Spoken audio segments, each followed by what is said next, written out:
Hey guys, Heather Catlin. I am here with the one and only Lin-Manuel Miranda. I am so happy to be here to talk to you today. Thank you. Nice to meet you. This movie, absolutely magical. But before we start, I want to say congratulations on getting a star on the Hollywood Walk of Fame. Thank you. That was really overwhelming. I know.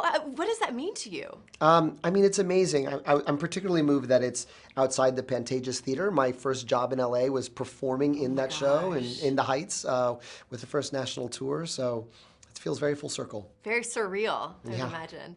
Now Mary Poppins Returns. Tell me the moment you learned you're going to be part of this project. It was on a two-show day of Hamilton, actually. I had finished a matinee. Rob Marshall wanted to meet with me, and I think Rob Marshall is one of the great directors of musicals, full stop. So I went and met with him across the street from my theater, and he says, Mary Poppins Returns, and I say, who's playing Mary Poppins? Did he know at that point? And he looked around, make sure no one was listening, said, Emily Blunt, and I said, that's really good. And so, yeah, from then on in, I was in. That was a pretty easy yes. That's amazing. And obviously Emily Blunt did an amazing job, but you had the return of Dick Van Dyke. Yeah. I mean, that's crazy. How emotional was that for you to be on set with him? Well, he's human caffeine. I mean, he's got more energy at 91 years of age than I've ever had in my life. I mean, tapping on the desk, I was like, what is this man doing? And it's all him, and he jumped up there himself. We sort of had plans on how to get him up there, and he needed none of them. He just stepped on the chair and then stepped on the desk. And, you know, when you watch the movie a second time, watch our faces while he's dancing, because there's no acting going on. We're all just like, it's amazing. That is amazing. Now, personally, what are you going to take away from being part of this? Now, it's going to be a legendary film just like the original Mary Poppins was. Well, I hope so. I mean, I love that first movie so much. It was such an integral part of my childhood, and I think everyone's childhood. And so hopefully we've written a love letter to the first one, and hopefully they can sit side by side at your home collection. I love it. You have a great relationship with Disney. Moana, now this. Is The Little Mermaid next?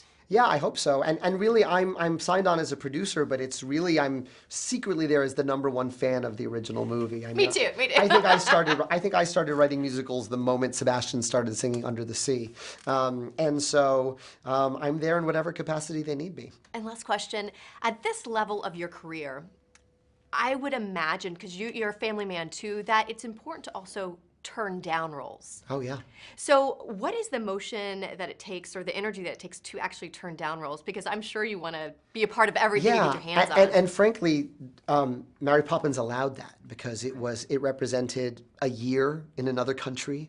It was an adventure for my family. My son was just turning 2 years old. Oh my gosh. We had just sort of survived the 7 shows a week of doing Hamilton for a year, which was one of the great joys of my life, but a lot of time away from home.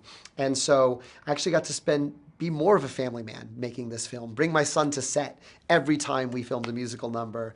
It was really one of the great family adventures we've ever had. That's awesome. Well, I want to thank you, because I brought my 4-year-old daughter to her first movie theater experience to watch this film. Oh, that's so great. That makes me so happy. Magical to my family too. Thank you Thank so you much. so much. Nice to meet you. Great meeting you.